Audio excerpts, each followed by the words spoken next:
Check this out. This is a 512 pitch. We got 2-foot overhang. This is a red iron weld up building. And we got an 8x8 roll up doors. We also did this nice little approach. It's a beautiful, nice steel door. What is going on, Pack? Welcome back. This is Adbeel from WolfSteel Buildings. Check this out. This is a 512 pitch. We got 2-foot overhang, and we're about to show you guys this nice little project, which is like a metal building, but at the same time could be considered like a shed. So let's get this tour started. Don't forget to subscribe because we got a lot of cool projects, and let's get this one started.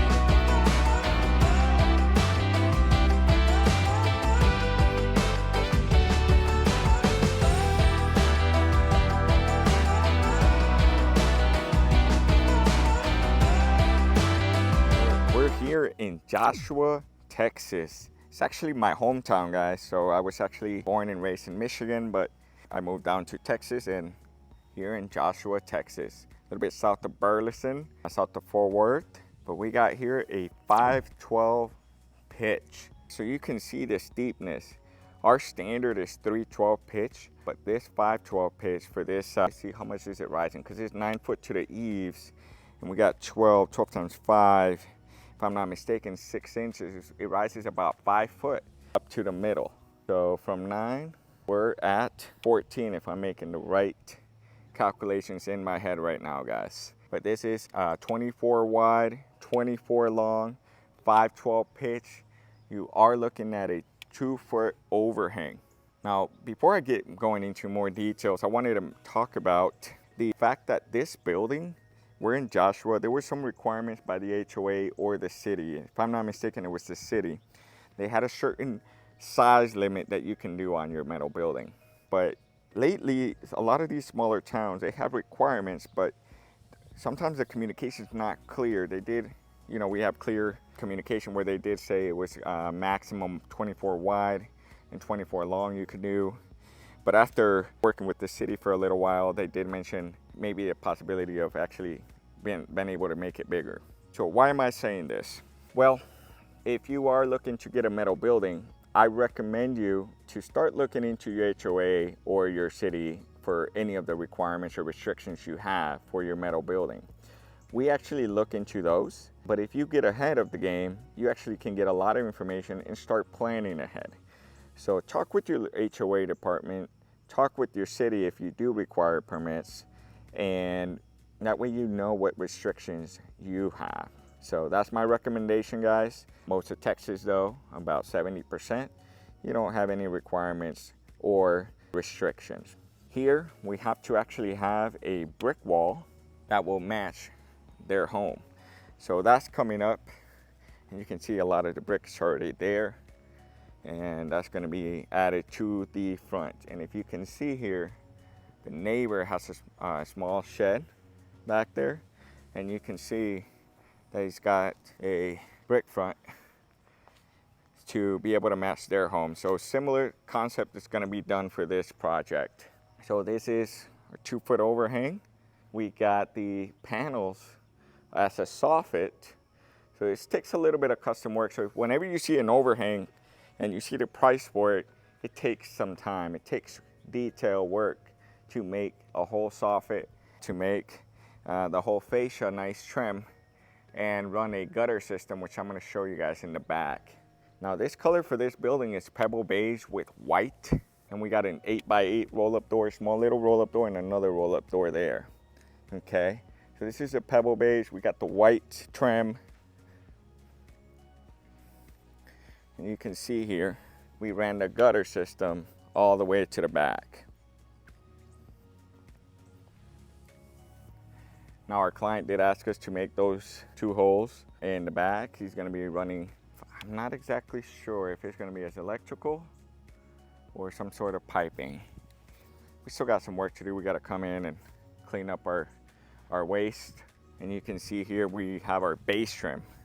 It's not very common for a lot of builders, so our base trim protects from any critters trying to come in, although we do have a concrete brick ledge that we did. But the base trim, just in case there's something missing with the brick ledge, or if there's an unevenness, this helps seal so you don't have any critters coming in. We really love this base trim. It really aesthetically looks nice, as well as it helps protect the building from a lot of critters. We also did this nice little approach. So I recommend you guys to have an approach when you have a lot of off levelness. If you can see over there in the back, in the front, we got an off levelness of, I think if I'm not mistaken, about 18 inches. And down here, we almost had about 2 foot of overhang or off levelness. We had to bring a lot of dirt in here. And so if you're having a door on the side like here, then an approach is recommended. And we're still missing some more dirt, which we're gonna bring for our client, because he's trying to drive his lawnmower here, and this is what makes it challenging when you have multiple doors in different locations of the building. Look at our nice new stamps that we're doing on our concrete. I want to talk about the differences between a roll-up door and an overhead door. Here's a beautiful, nice steel door.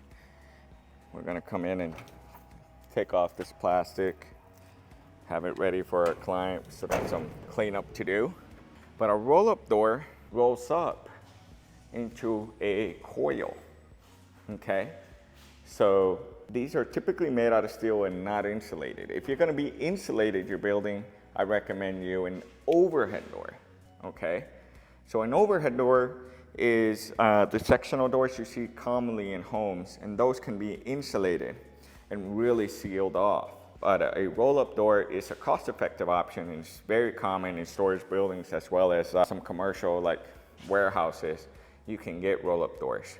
There is a way to insulate them with the radiant barrier, which basically reflects the heat back out, but you can't outperform a overhead door, in my opinion, at least from my experience. If you disagree otherwise, leave them in the comments. I'd like to learn a little bit more, but a cost-effective option to have is to use a roll-up door if you're not really gonna want thermal control inside your building. So what we have here are roll-up doors, and we got a nice steel door there. This is a red iron weld-up building. We use 26 gauge PBR panels, so the panels are extremely very sturdy. We still got to come back, prime the welds, make sure we prime and paint it. So we got some work to do here, guys, but wanted to show you guys this building before we got our brick coming in the front.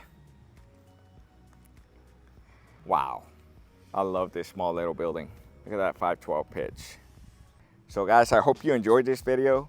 We got a lot more cool little projects that have a lot of customization, from different roof pitches, different overhangs, mezzanines. There's a lot of different projects we're coming in different colors. So stay tuned. I hope that this project kind of inspires you maybe to consider an overhang, consider a big roof pitch. So I will start doing more videos that are unique. That way it's not a lot of repetition.